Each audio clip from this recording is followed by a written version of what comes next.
What's up, you filthy flapjacks? I'm Wes Mullenberg, and you're listening to the Air Coffee Podcast.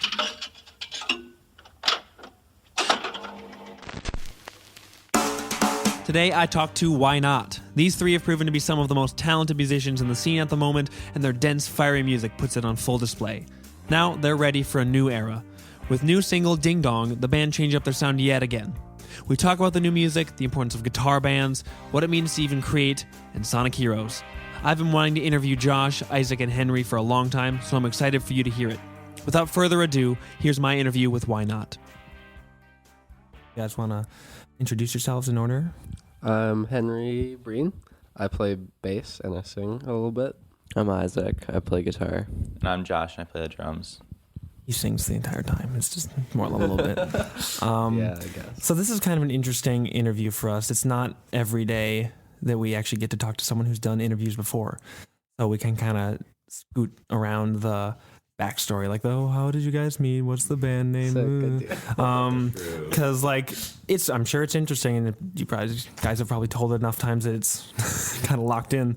But you actually reached out to us, Josh did, and I don't know if this was you were conscious of this when you talked to us at first, but I saw something, I think it's just on Instagram story, where it was like you guys talked about like you're going into a new era and like kind of hyping up like the forthcoming stuff. So obviously the new single coming out in addition to any forthcoming stuff beyond that. So that's kind of what I at least was drawn to, what I kind of wanted to focus on with the main chunk of the interview. What prompted like deciding to make a new era? Because like there's an inherent era change with every new like EP or album, but like you're kind of hyping this up a little bit more in advance. Like what prompted this latest shift, I guess? I think it was just how it happened. We sort of realized at like when we were first making the new stuff for the album, we first realized, wow, this is kind of a new era for Why Not, more than it has been in the past. Like the EP was a sort of a new era for us, but it was still like primarily rock the whole time, you know, except for Eighth Year, which is like less rock, but it's still rocky. But I feel like this new era is drifting not away from rock, because that's still at our roots, but it's just more of like whatever genre happens when we're writing the song, that's how this song is going to be, you know. And I think that this album is going to be a lot of different stuff. I think when we started the band, we had a lot of like set ideas of like what we were trying to do, and we really got it out, like with the first two albums especially. And I think over time we've just kind of like turned it into just like a free flowing kind of thing. Yeah. And stopped really like trying to confine ourselves to a single genre or sound. And I mean, as far as like talking about it, I think we're just trying to prepare people. Yeah. And also get people excited, but prepare them to like it's not going to be what you expect. It's a bit more drastic than even EP was. It's way more drastic in my opinion, I'd say.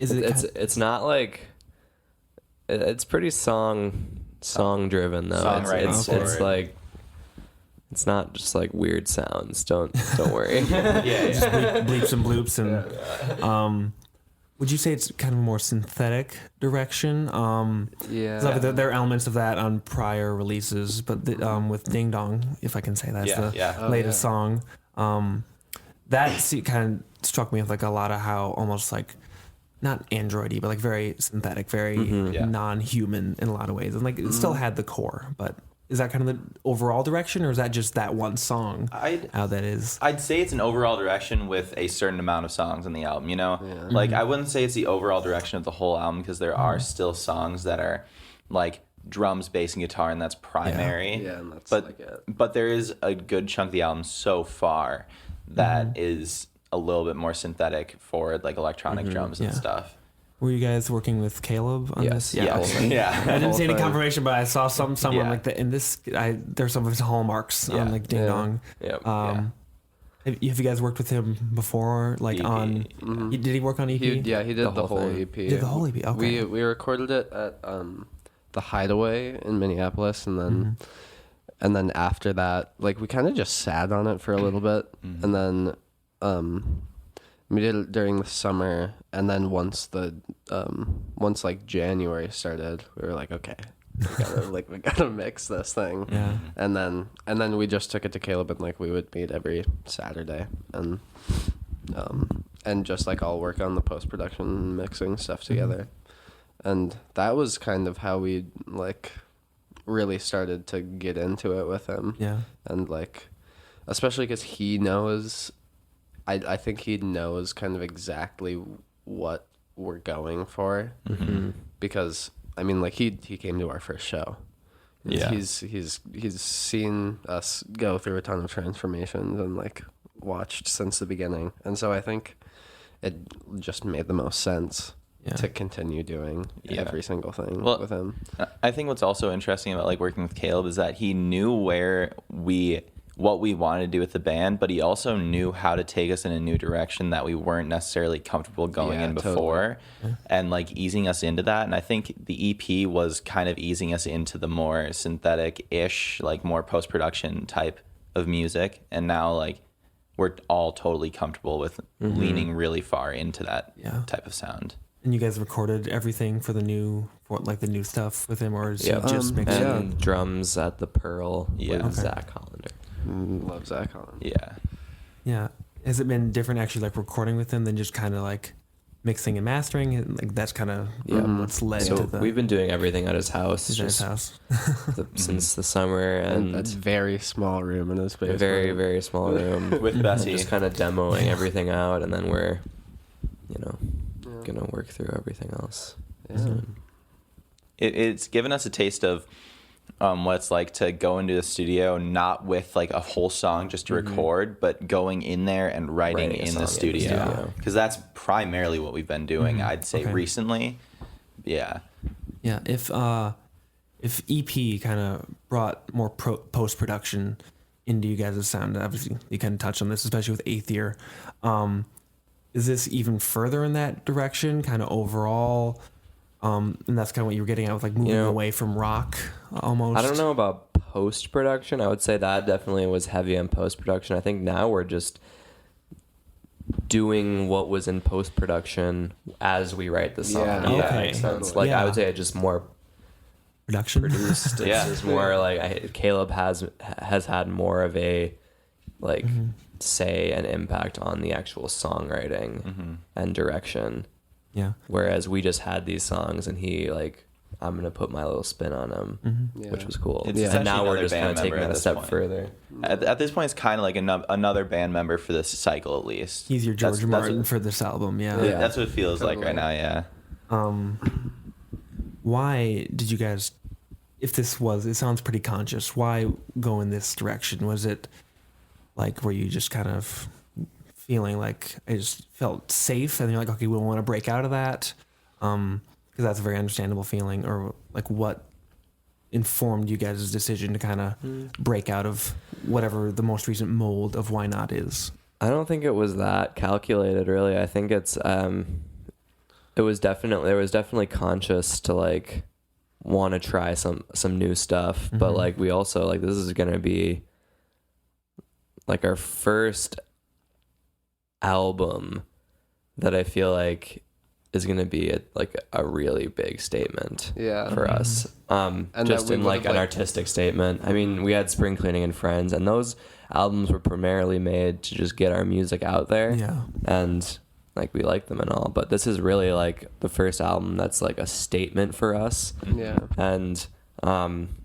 we've like poured our heart and soul into it all the way it's through. definitely conscious to want to try some new stuff, but it's also, we're just trying to really hone in on the qualities of our music that we like and enhance that, and then add new things, and then kind of just bring it all together with the production.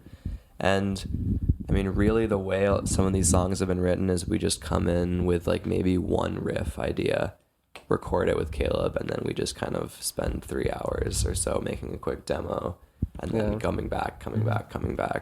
So it's really just super like free, and yeah, it's nice to be able to just like create, because I feel like when you're going to record, a lot of, especially like if you get like real studio time engineers are not gonna like it if you just come in like with an idea and Bro, you I just, got this one riff. yeah, Yeah, just play it. yeah, and you're like, well, we've got like a loose structure. We can just play around with it. Like, if you're going to a studio, somebody wants to record all the tracks, like, put them in Pro Tools, just keep going, and then have you leave. I mean, Yeah. I guess at the end of the day, you're paying for the time, though, Yeah. so they're probably just like, Yeah. Yeah. And I mean, to be able to like just like go to our friend's house and hang out in his basement and also just make music and not really worry about like time or, I mean, just worrying about our time and how useful we're being with the resources that we have, because we know, I think we all are at a point where we know each other well enough where it's just able to be like a kind of flow. And I think not only do we really appreciate it, but I think Caleb also really likes doing it. That's kind of his way of working. Yeah. Yeah. Very Yeah. true. he loves working as sort of like another band member, I'd say. Yeah. Like Yeah. with he told me one time, because he was mastering a song for a band, and they were talking about how they didn't like how much he changed it, and he was like, dude, you know what you're getting into when you send a song to me. Like, Yeah. I'm gonna put my own like little spin on it. I'm not just gonna send it back like just with the levels right, you know. I'm gonna Yeah. add my own little layer. Yeah. I know Yeah. a band that. One of the, Yeah. for like the first couple days of at least on Spotify when Kate Malanoffy's EP came out, he was just featured on every song, and that Yeah. kind of was a little like is kind of accurate actually. Yeah. It's like that's kind of how he is with a lot of the people he works with. It's like pretty almost like us tiny featuring Caleb, featuring Normal Parents, because he really does that. Yeah, totally. At least with Ding Dong, because that's obviously the only song I've heard. Yeah. The only song that I think is kind of at the point where is that the closest to being Yes. done, if not done. Yeah. Okay. It's- Yeah. we're It's That one's good. I would hope so because it's coming out pretty soon. Yeah. 2 weeks. Yeah. Yeah. With Give a little hint. the lyrics with that one, we saw you guys play that live with the Clean Tramps release show. Oh yeah. And it's such a different direction now that it's recorded. But the lyrics kind of stuck out how they're just pretty straightforward. Like especially like the refrain is like this classic, almost like teeny bopper bubblegum. Like I don't want to go out if my baby's not warm. It was that Totally. kind of conscious. It was that. Because with EP is like all like the symbolism and like the conceptual burning alive and like Yeah. all sorts of stuff like that. Is that more like you're kind of just be more straightforward with some of the lyrics? Yeah, and I mean, I think If lyrics are even a really big part of it, I guess. yeah, well, you know, when I write lyrics, I have a very strange tendency to just kind of like write what's coming out of me at the moment, and then I'll figure out some weird meaning to it later. and I don't think that's the like I don't think it's the best way to kind of like convey a message. But it's worked thus far. Yeah. And I mean, for this album, at least, I think I'm trying to work a little bit harder on like consciously thinking about what I'm writing down. Okay. And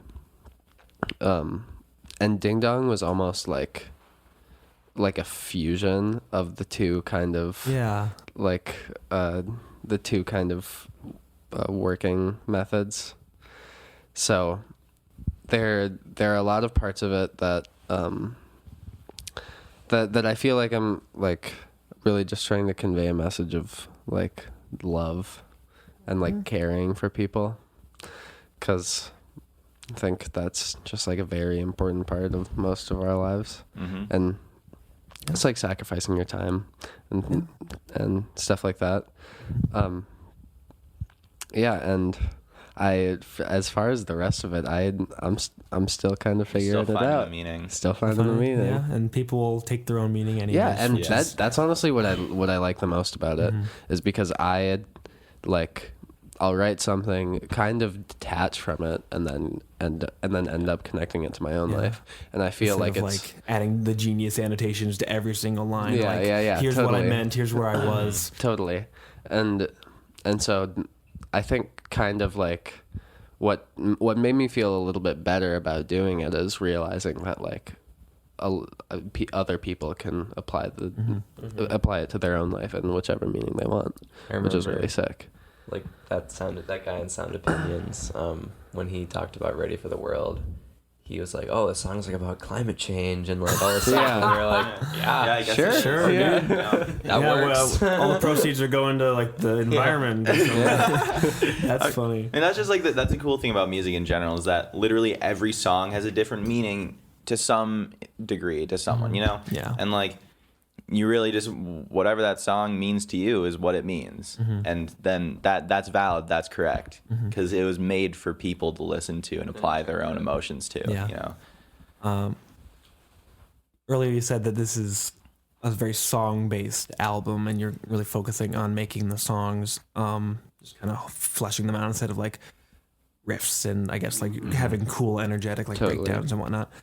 When you're in that headspace of just making a new song, are you more focused on what it'll like the overall macro level of what it'll sound like at the end, or are you still kind of building it up like brick by brick and focusing on the individual elements and then like threading it all together at the very end? I'd say brick by brick right now, at least, is the Okay. primary method. But I think there obviously has to be a little bit of like the macro image, you know, just like seeing what this could end up being, what it is ending up to be right now. But I think more right now it's brick by brick. And it kind of depends on like what stage the song is at. Yeah. Yeah. Because if we have something and like we've just showed it to each other, like one of us will come with like a riff or like a melody or something like that, and we'll come and show it to each other. It's kind of like we'll make the decision, like should we like try to flesh this out right now by ourselves at practice, or do we want to just like take it to Caleb?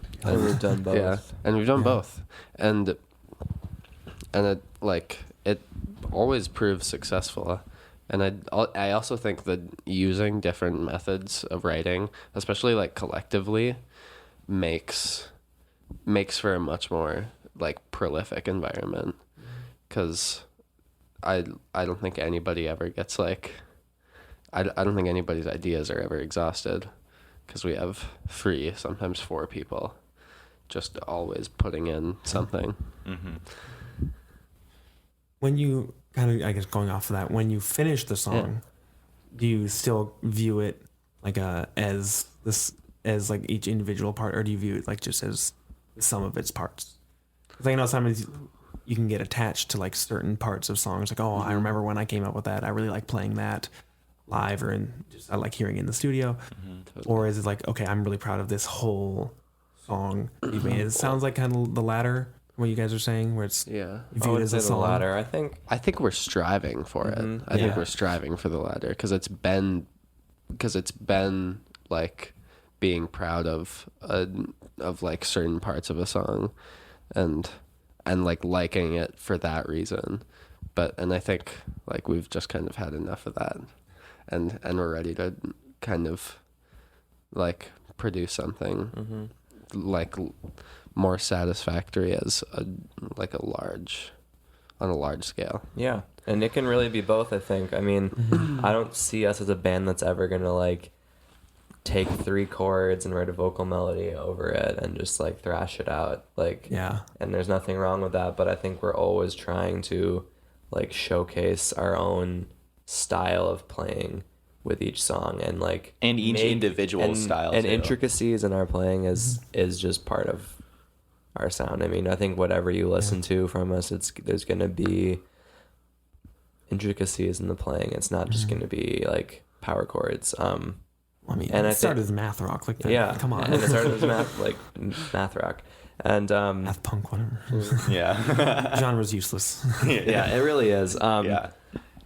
We're always gonna have like cool little riffs and stuff like that. I think it's just That's also not what it's finding a way to make it about the song, not about a cool part in the Yeah, song. okay. Which is like, you know, finding that best of both worlds. And maybe that means like focusing on the chords and the melody and then turning those into a different way to like play that or what have you. And yeah, it's really all just I mean, we really don't have anything like planned out right now. Like we said, like we're going to Caleb's house, and like who knows what could come out of it. Could be nothing. It could be a great new song that we're super proud of. And Yeah. I think we're not super worried at this stage of it about like, is it going to be like this cohesive, like one sound album? Like I can tell you right now, it's not going to be a one sound album, but I think No. you're going to find that it's going to be just the best of our music, like condensed and furthered by some cool new production. Yeah. I think like it won't be one sound. I think that's just like that's the one fact that we have right now. But The still, one like kind of guarantee. but it still also could change. Not completely guaranteeing Yeah. it, but it's most likely guaranteed that it's We not don't going even to know be when one. this is coming out. Yeah, Like Yeah. actually no You clue. have like an aim, kind of. I guess next year. I mean, next Spring. year, spring. Okay. Yeah, We'll see. Yeah, I'm not like give us the release date. No, Or I know. something. There'll be some more singles though. there will Yeah. be more We singles for sure. will. Kind of just moving on, I guess, to more broad topics. Kind of, unless you have more to say on the whole new era. I think we've covered that pretty well. I just be expecting a lot of different things. Be expecting a lot of different things. Yeah. That's killer. How have your musical and I guess even beyond that conceptual inspirations changed over time as your songwriting, as your like the songs you're making, as that has changed? Like what fuels you into making the songs you do? Is that kind of changing? I think I would Yeah. it's fair to assume that it has Yeah, just totally. with time. Yeah, and then I mean, I don't think it's, I don't know if it's like intentional. At least when I write, and I think Isaac does the same thing. It's like as time goes by, you listen to new stuff, and you make new tastes for yourself. And I mean, when I sit down to write something, I'm definitely not thinking like I've been listening to a lot of this lately. I'm gonna try to make a sound that sounds It's like that. impossible. So I mean, it just comes out, and like And like if And- it does sound like something, it's more serendipitous almost, or like if there was yeah, kind of connect the dots, looking back. Oh, totally. I Yeah, was listening to a lot And- of that. Yeah, and I mean, just like what comes out of you is just like What goes into you? Yeah, exactly. I mean, That's so it works in true. a lot of different ways. That Yeah. sentence. Yeah. What you eat Yep, comes yep, out in the yep. poop. Yeah, I was like that. It's the poop joke. There we go. The song is the poop, and our influences are our food.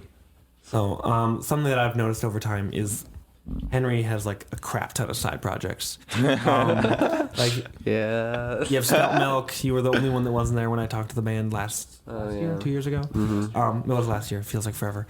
Then you just have like your super fun stuff that you've been putting out. And then you guys toured with Lunar Vacation. Has either making different types of music like jazz fusion, the experimental stuff, or just playing with like a sonically different band, has that kind of influenced and like helped push you into like different headspaces for creating your own art at all? I'd say personally, with being involved in that different group, it didn't necessarily like transfer over in song stuff, but other forms of Like, like so like I'm gonna write a Lunar Vacation song. yeah. It's like I think what I pulled from that is just different life lessons and like different Okay. experiences from being in a different group. Very different. Like, I mean, like we played 5 shows and like they were all sold out, and Yeah.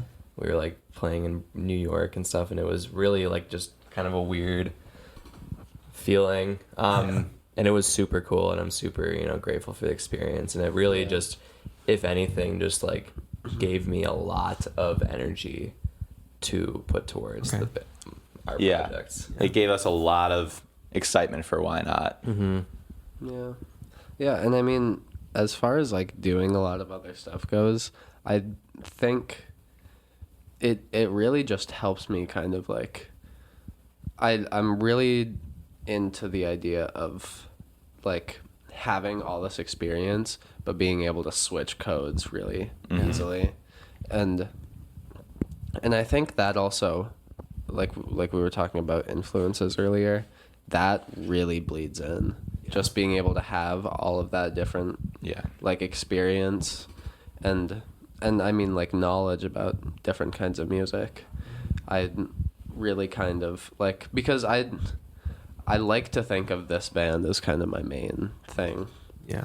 And so, like, being able to do all of that other stuff on other time, and then actually coming back here, I'd have, like I don't even know if it's, I don't know if I would say, like, knowledge, but it would be just like experience. You can't, like, quite quantize it. Yeah. Like, yes, I learned this. It's just experiences and kind of what you guys were saying. Like, it informs everything. Okay. Yeah. Everything has an impact on something, you know. Yeah. Like having these different experiences definitely impacts Why Not in some way, whether it be musically or just like how to interact with each other and how to treat each other on tour and stuff. Yeah, especially in performance environments. That's I feel like I've always been like not very good at being like interactive with a large group of people, especially like doing banter on stage and stuff. And How we feeling, gang? yeah. And so I mean, I think doing other musical stuff helps with that, but also like the influences from that come from everything. Like I work at a deli, and I spend my shifts like talking to customers and like yelling across the room, like, and I honestly think that has like skyrocketed my ability to interact with like strangers. Yeah.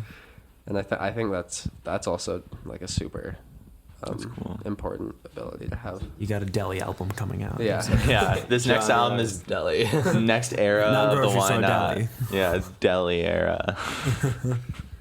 You mentioned tour. You guys went on a super killer tour with Heart to Gold this summer. Yeah, Yes, we did. That was You so guys fun. just talk a little bit about that. I guess. Well, first of all, it was our favorite tour by far, I'd say. I mean, like, Oh, yeah. we loved our tour at the Happy Children.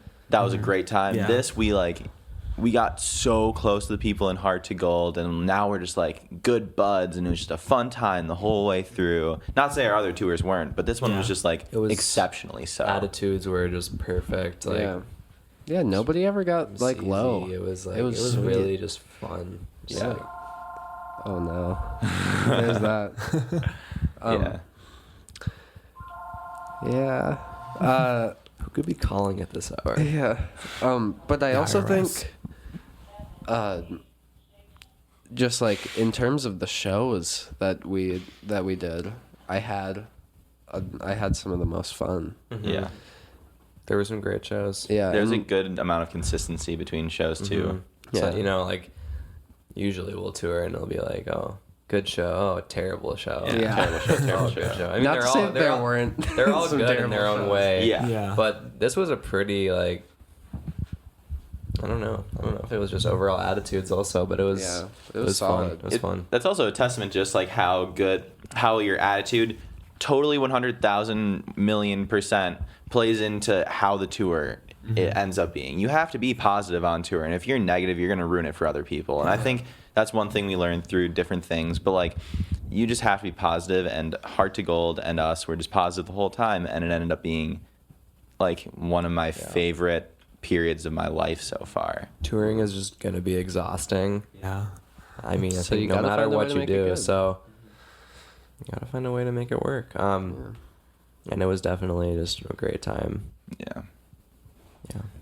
I'm a little reluctant to base questions off of the Twitter because I'm pretty sure that's just Yeah, Josh. that's just me. that's just, okay. Just like, me. especially, like once you added me on I have Facebook, I started no connecting the clue dots. how I'm like, Twitter works. Yeah, To be yeah, completely honest. yeah. We're the tweeters in the Yeah. groups. Yeah, that's why some And Twitter we'll leave questions. it that Yeah, way. but this just kind of got me thinking on just kind of a more larger scale with the whole everyone's like losing their freaking mind at Fantano over the emo stuff. People are like, he had some interaction where like he talked about like how he doesn't like emo music, and it's like they're all just trying to rip off American football, and then all the emo bands are just like, hey, screw you, dude. Yeah.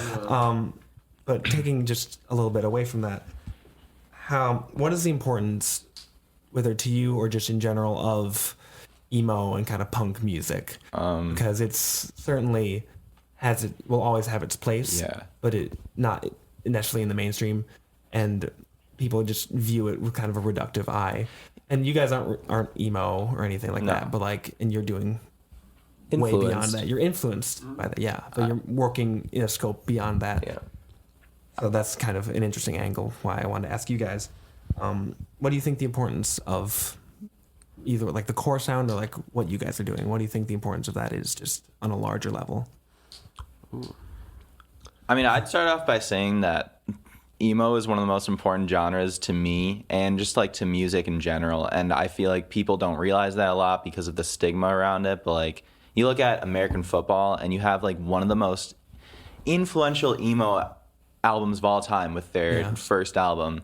And like, I don't know, that sound, just, you hear it so much now, and you hear that Not whole, even in emo. not even in emo, Yeah. but everything. And people don't give credit to that. Like, I mean, you look at Jimmy World, and Clarity is one of the most influential emo albums of all time. But like, I was waiting for Jimmy Yeah. World I to mean, come up. Yeah, we all were. we can't have anything without Jimmy World. But I mean, like, honestly, we were talking to like one of our friends from a pop punk band. Like, he cited Clarity, you know, like, all people know is The Middle. And you can go do that for like almost every emo band and every pop punk band. It's like this stigma around them because of one song. I think you can say that for a lot of different genres, but that's my opinion on emo, since you brought that I up. think it's also just music. Yeah, Yeah. obviously. I don't know. I get into my head about thinking about every like aspect of culture, whether it be music, entertainment, anything like that, and just like completely thinking like my role and like how we consume it, and then I just remember it's music. And Yeah. you know, It's Fantano, subjective. it's his opinion, you know. Yeah. Not all emo sounds like American football. It's a Oh, pretty no. stupid thing Yeah. to say, No, but you know, yeah. I don't really care. No, I think it's all music. I don't know. I think it's all Yeah. just people I mean, bringing out their feelings in music. I mean, Yeah. I think that's all music too. Like Yeah. I think what emo is at this point is such like a, I don't even know what it is. Like Yeah, there's definitely I know. like There's so it's much. there's definitely Influence like everything, like a chord sound to it. I don't know. Like there's definitely similarities Well, and yeah, like there's like the Midwest like emo Mom sound, which Jeans is and like whatever other bands. But it all comes down to opinions. And I think that's what my Twitter was saying about Anthony Fantano, about just like how it's his opinion. Just Yeah. like, stop getting bothered by it you and have like start. a remarkably tame take compared to like all the other Yeah. bands. It's like you could really get into it where they're like freaking out and being like, Fantano sucks anyways. Yeah, I mean, that's what a lot of people He are gave Howard saying. Johnson an 8. It's like, who cares what he gave an Yeah. album? It's a number. It's literally his opinion. You do realize that is his job, right? His job is to give his opinion. You're not going to agree with his opinion. That's how opinions work. So stop complaining about it. I'm sorry. This sounds very angry. I promise I'm not trying to be angry, but like, seriously, a little just frustrated. respect other people's opinions, especially if it's just not about harming music. you also. It's music. Yeah. His opinion on music doesn't affect you. It's not hateful unless it is. Yeah. But That's yeah. not what you want to caveat. hear. Josh is great at dealing with hot takes. Yeah. That's when he gets the Twitter. Yeah. Should check out his Facebook too. Oh. I mean, it's died down a little more on Facebook. I was definitely a hot take machine a while ago. seeing him go on Death Grips trash posting and just piss off all those Death Grips fans. Yeah, because Pretty funny. Beyond Fantano, and sometimes I think it's fun for us to get like a little self-aware with our questions, but what do you think even the importance of critics at large? Like, what do you think their importance is? Their reach. You guys have come up and like had all this success pretty much without it. A lot of bands in the underground have had like a lot of success, relatively speaking, without that. So I'm always interested in without like the support of critics outside of like maybe like a music video roundup in the city pages or like something like that. There's like little bits and pieces here, but mostly a lot of the bands are just doing it themselves. Yeah, you know- DIY, huh? Yeah. But what do you? There's Did you there's do that? two fan bases in my opinion. There's Okay. critics and then there's fans. people who I actually care matter. way more about people who actually will like come out to a show and like have connected with the music. Yeah. But that's not a diss to critics at all. Like you got to remember, for every review of an album that you've been like pissed off about, there's been a review that's completely turned you on to a new record or something, or a sound or band or what have you. And that's, their job. I think, music is very personal, so people are obviously going to get upset when they hear, someone, whether it be Fantano or like Pitchfork or any of these like blogs, say that the album they like is like not good, and that's just that's completely reasonable, I think. But just enjoy music personally, I think, and don't stop doing that. And if someone's review makes you think about it differently, I think that's good. I think that's a good thing, whether that be good or bad. Yeah, and I mean, I think as far as like the importance of critics, especially for musicians at least, or like artists in any form, is like I feel like there's always the need to want to present to critics and be able to like have your work evaluated.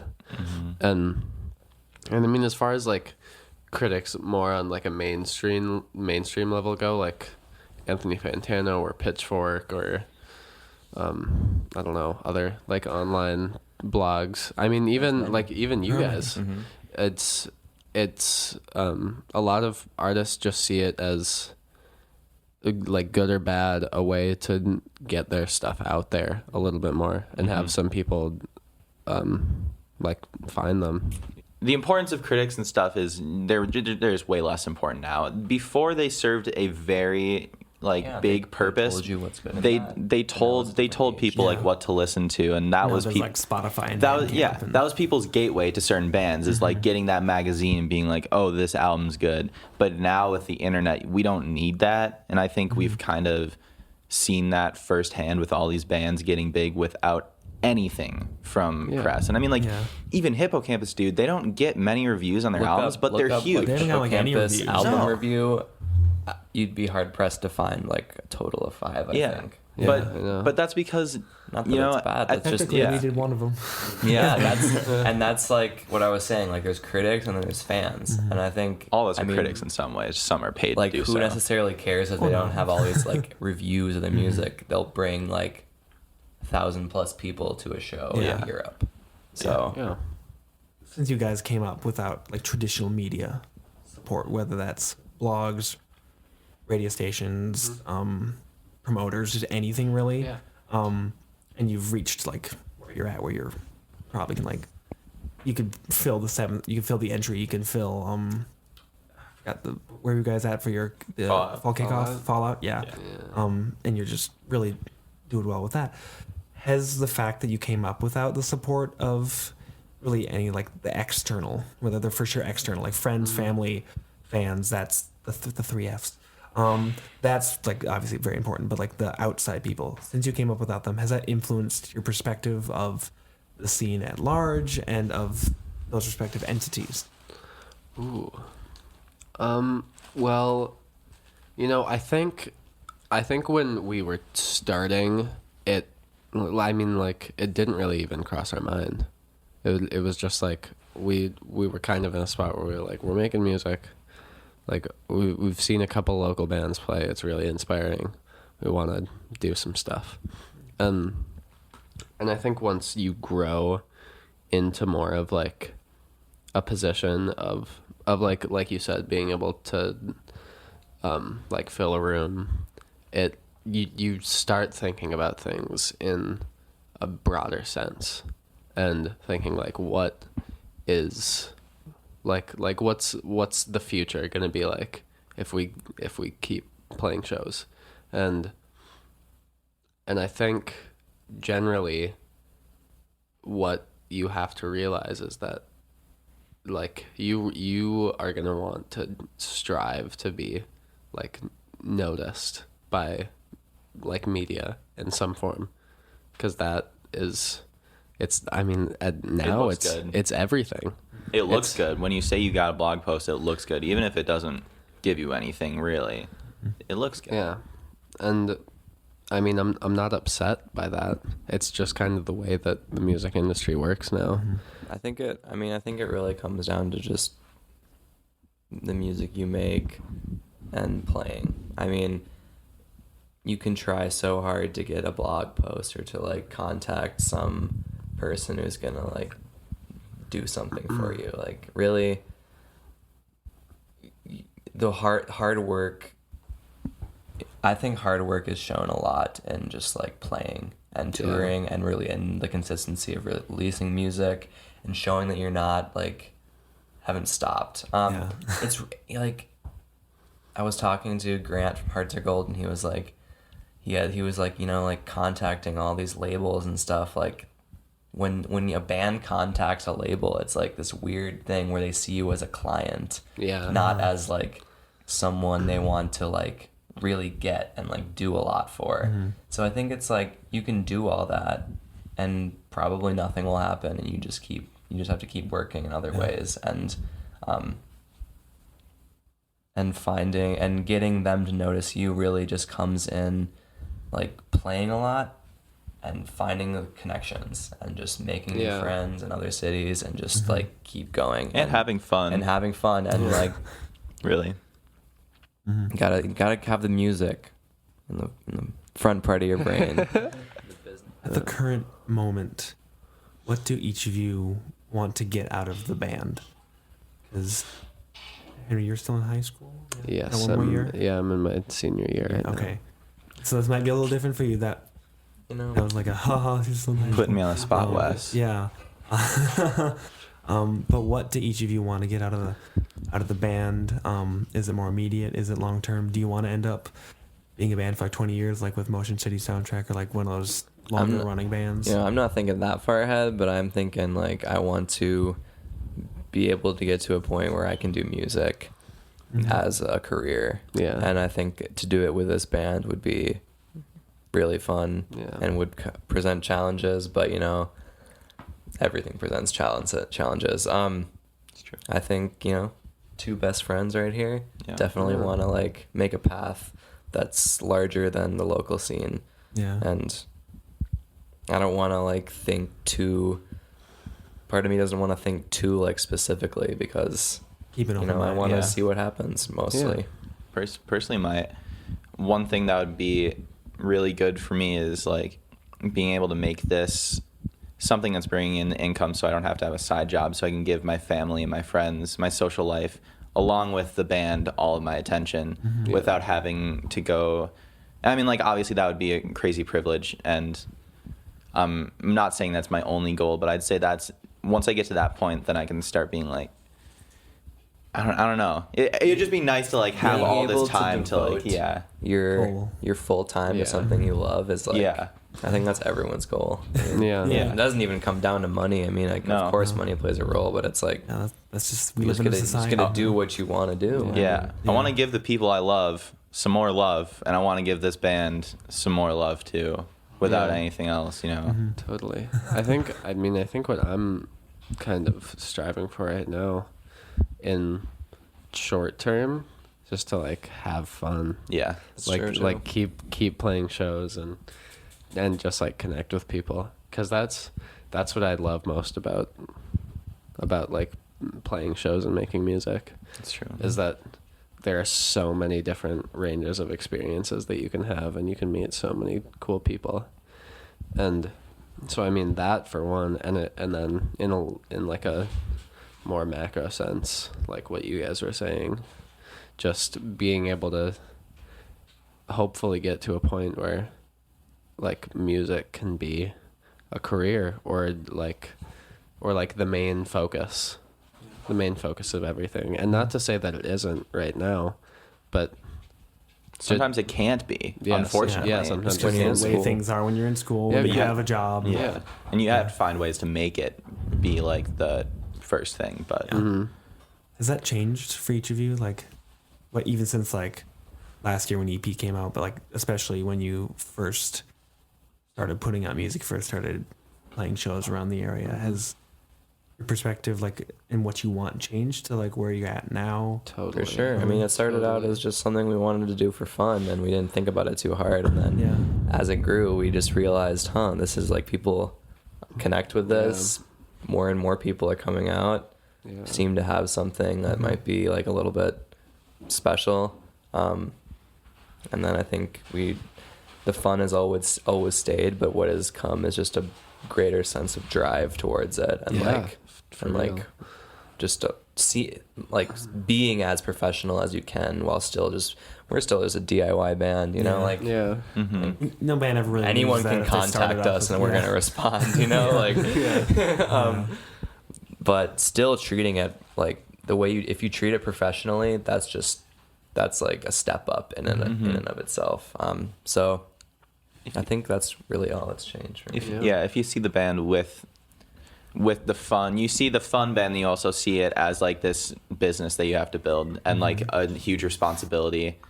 Yeah, I think that, like Isaac said, that's a huge step to just even realize that you have to really give it so much more than you thought at the beginning. Yeah. Or pay someone.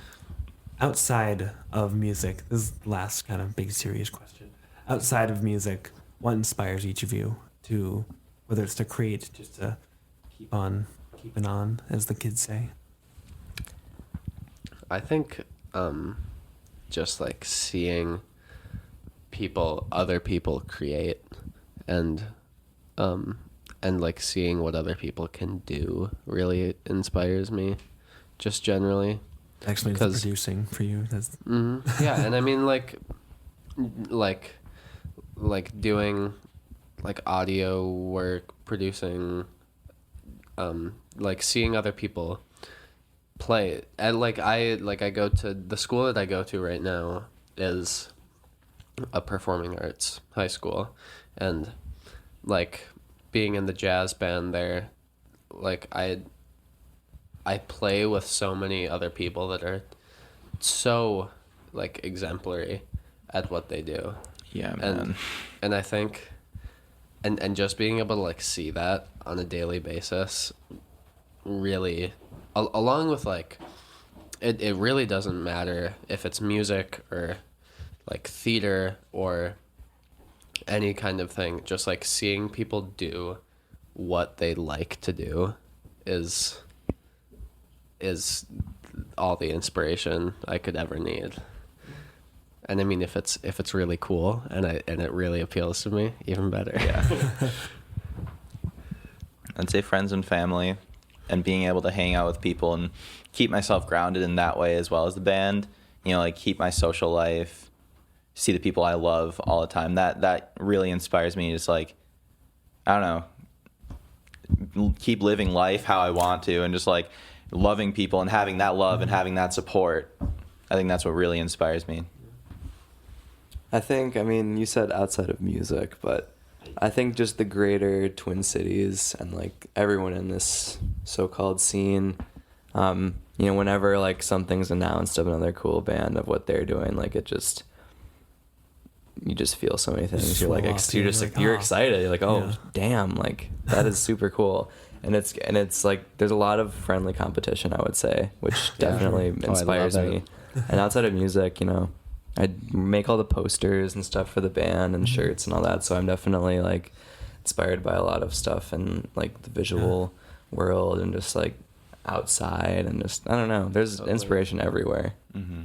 Totally. Yeah. And I mean, I'm going to touch back on what you said. Like just friends and family are also so inspiring, and not only in the way that just like being able to spend time with them, which is also like great and one of the most inspiring things, but I think all of us have very loving and supportive friends and family who are always like pushing us to do exactly what we want to do with this and with whatever other things we have going on in our life that we want to pursue. Mm-hmm. And I think that's just like so special, because I think a lot of people don't really have that. We're lucky to have people who have our best interests in mind.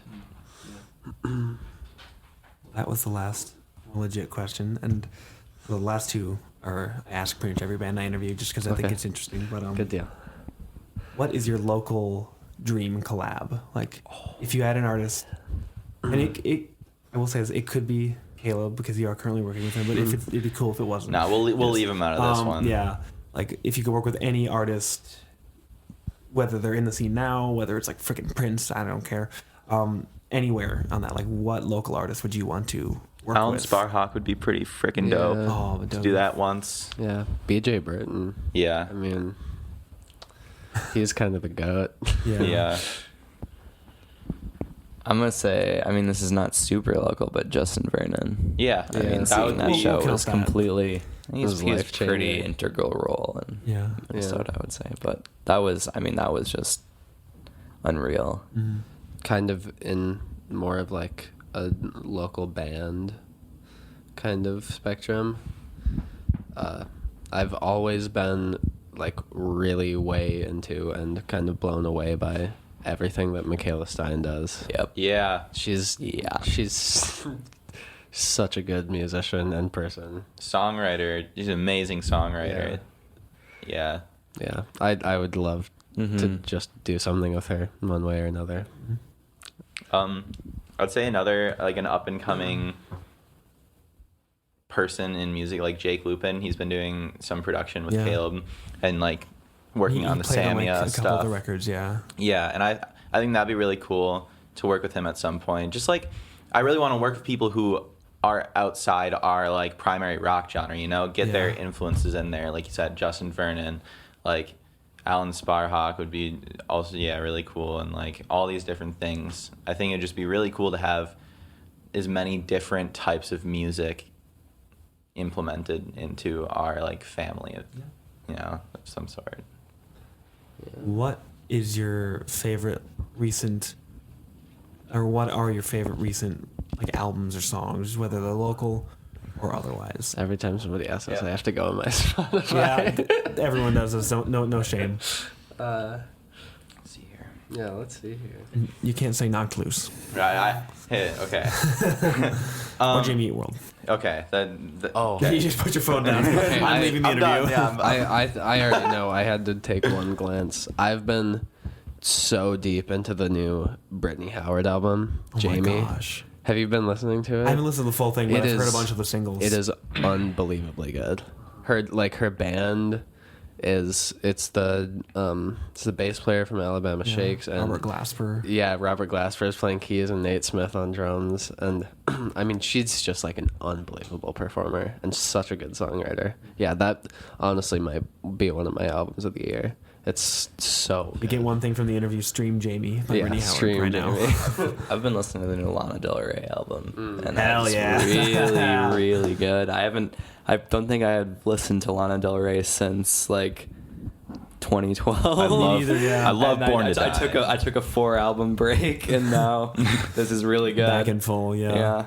Also, I saw Injury Reserve last night in their new album. I've just been listening to a lot. It's so good. Yeah. In terms of local stuff, I always have to give a shout out to Dreams We've Had for Dear Friend. That album was like honestly mind blowing when it came out, just how good it is. And I always want to give them a shout out because like they're doing really well, especially like on Spotify with that 1 million the 1 plays. million, oh. Hell yeah. Jeez. But like that album is always going to be great Yeah. in my opinion. And then also I'm listening to like Youth by Citizen a lot. That album really clicked with me recently, and it's just like the shoegaze elements and like the post-hardcore, just slow and like heavy and really beautiful, really cool. Yeah. In terms of local, that new Milo song is Yeah. chorus is very Yeah. good. I think Earworm City. I think everyone says that, Yeah. but you I know, know. yeah, Yeah, it's really have the good. internet talking, yeah. It's one of the best songs. Great. Yeah. And Vile. hell yes. Vile is doing really well lately. Like they They've just started recently, and they Yeah. have like 500 followers on Instagram, and they're already like doing something with Brace And they Code. already have an album coming out. Yeah. Super So, cool yeah. stuff. they got the in super though. stoked like, for them. Yeah. Real excited for that. they're connected with those guys. Yeah. I'm so excited for Yeah. their album. It's gonna be good. And the last question, I sort of promised Josh and also Joe that I would ask this. Huh. What's your favorite Sonic Heroes level? Oh well, I don't think they're into that at all. I think it's no, just no. me. Just you? Okay, good. Just another Josh Twitter thing. Yeah, that's what I guess. figured. I was like, Oh, maybe they have like really deep insight and like. No, Well, no. the first two levels of Sonic Heroes is always going to be holding a place in my heart. Ocean Palace and Ocean Palace, well, it's the blanking on me. Metropolis one. Yeah. The soundtrack, badass. got some like really pristine like Dream Theater metal. I've listened Cheesy. to that soundtrack a couple times. That's great. It actually is. Yeah. Which one is that? Is that Sonic Heroes. is that for That's the GameCube one. GameCube, PlayStation 2. Because Is it PS2? Yeah. I did Yeah. I did a Sonic. I had a Sonic one on my DS. Okay. Was that Sonic Rush? Maybe. Well, how long ago is it? was And a it was while just regular ago. DS. Yeah, it was a regular Classic. DS. I had the classic. Yeah. Thank you so much. Why not for Thank you for having having us. us. Thanks for reaching out, Josh. It Yeah. was killer to finally get down to sit down with you guys. Sorry Yeah, to that's awesome. plag your questions with Twitter shit. That's fine. Up until the Sonic Heroes bit, I think You're feeling good? I feel pretty good. Twitter. Totally kidding. Yeah. Thank you so much, guys. This is awesome. Thank you. Thank you. The Ear Coffee Podcast is a companion to the blog of the same name. If you like this episode, please leave us a rate and review so we can stand out among the other music podcasts. You can follow us at Twitter, Facebook, and Instagram @EarCoffee. Thank you for listening, and we'll see you next time.